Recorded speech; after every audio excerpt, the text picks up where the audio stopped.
Yes, I didn't finish the song, did I? Let her receive a kiss. So today I will be sharing 12 very simple healthy tips to keep you feeling energized and not feeling like you have to diet even at Christmas. But number one is to stay hydrated. It's so easy to forget to drink your water and you are busy sipping on the alcohol, blaming on the easy to forget water because we're eating chocolate or we're eating all kind of things and we forget to drink our water.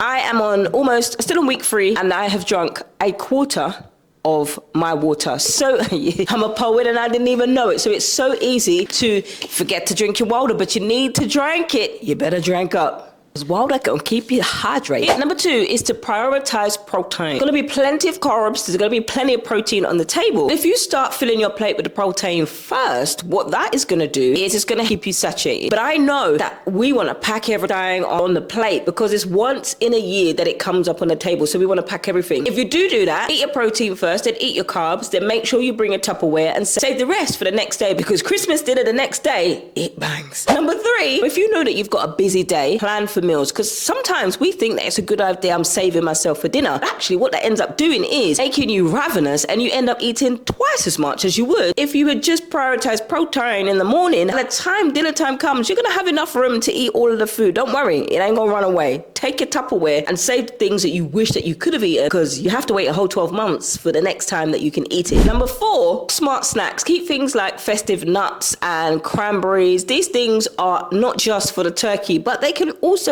pile up to make great snacks. Now, I'm not saying just to throw away the candy canes and all your other favorite snacks, but if you're somebody who's trying to eat healthy and promote balance, have the two together. Number 5, use smaller plates. Now, sometimes we want to pile up our whole plates, but smaller plates help you control your portions. So you're eating just like everybody else is, so you don't need to announce at the table, hey, it's me, everybody, I got an announcement, I'm on a diet again. Nobody needs to do that, okay? If you're just using smaller size portions, that naturally gives you the amount that you need, so you can make room later on for more if you want to. Number 6, go for a walk after meals. This is something that not only helps your blood sugar stay in check, this can actually help with your digestion. Number 7, I know you're tempted to, but please don't skip meals. Skipping meals to save on your calories is not what you want to do. You might think it makes sense to save on your calories for the evening. I'm saving myself. Load up on protein in the morning and then you got a protein filled lunch and then you're still going to have room for dinner. If you're starting the day off with protein filled breakfast, eggs, you got yourself some pancake, you got some cranberry filled and maple syrup crusted crunchy bacon,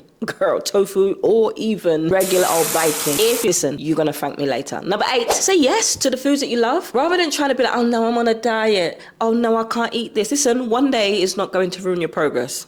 Period. Number 9, if you're somebody who drinks, balance your booze. If you're somebody who likes cocktails a lot, in between the next one, then drink yourself some water, because have you ever seen somebody at the table who's lightweight and they can't handle the drink? It's not a very nice sight. So, but also just have water in between so it helps. Number 10, keep it moving. I did some crazy cray dancing on the day that I'm filming this video. Dance to some Christmas songs, put on some Afro beats, whatever tickles your fancy and dance. If you look like a chicken, it's okay. I look like a chicken too, it's all right. Still dancing, it still gets some calories and you're enjoying yourself. It's having fun. Play adult musical chairs, don't hurt nobody, and play with the children as well, but just have fun. It's a time of fun, fellowship and family and also food. Enjoy it. Number 11, set boundaries. Now this is a big one because you're going to have invites to everybody's party unless you're a homebody and introvert like myself and you love to decline and say no, but don't be afraid to set boundaries. You don't have to go to every single party just because they invited you, especially if you know what shenanigans happened last year and you want to keep yourself out of it. It's all right, you know what, thank you. Gracefully decline and stay in your house. Number 12, enjoy the season. At the end of the day, the holidays are about flexibility, the holidays are about family and joy. At the end of the day, the holidays are about connection and joy, and a little bit of flexibility is not going to rob you of your calories or rob you of your progress. It's one day, you don't need to be overindulgent, but enjoy it, have balance. So which of these tips are you going to try first? Let me know in the comments below, and I can't wait to see you in Vlogmas Day 2.